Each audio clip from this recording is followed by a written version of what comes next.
Rage room owners say growing number of customers are engaging in sex acts. Intense makeout sessions. Experts suggest there may be a link between feelings of anger and sexual arousal. Owners and managers of rage rooms across the U.S. are warning that a growing number of customers are engaging in sexual acts within the confines of their facilities. Rage rooms are spaces where guests can spend time in a private room smashing various items, such as plates, televisions, radios, tables, and more.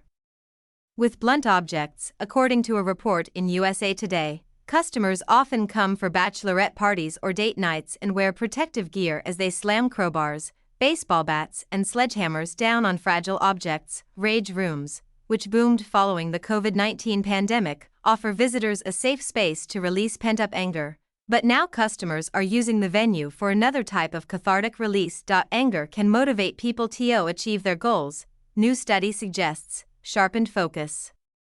Every once in a while, people do get a little handsy. I've had some customers lay down together in a room filled with broken glass, so maybe there's a danger aspect to it, Corey Holtam, the owner of Rec Room Las Vegas, told USA Today.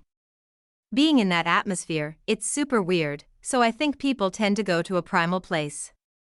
The Rec Room owner said that his business typically attempts to thwart this behavior by making customers aware there is a camera in the room watching them for safety purposes. Neko Farmer, the founder of REKT in Carrolton, Georgia, said he had seen similar behavior at his place of business, admitted that he has seen couples engaged in heavy petting and intense makeout sessions at least twice a month, with some stripping down to their underwear.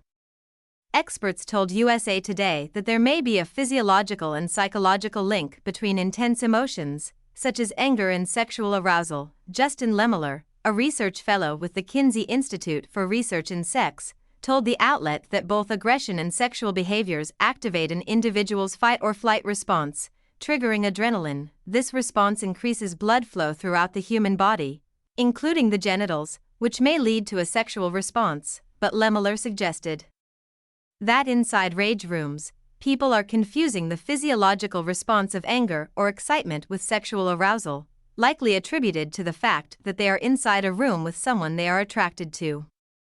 In other words, when the source of arousal is ambiguous, sometimes we attribute it to the person instead of the situation, she added. Sex therapist Leigh Norén compared the phenomenon to other dates that may elicit arousal, such as amusement parks or haunted houses.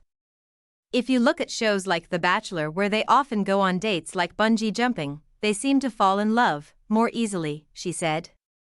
That might be a misinterpretation of these physiological markers going on in their bodies. Norén also noted that rage rooms allow people to break boundaries society enacts that tell people how they should, helping to buffer the potential for sexual shame.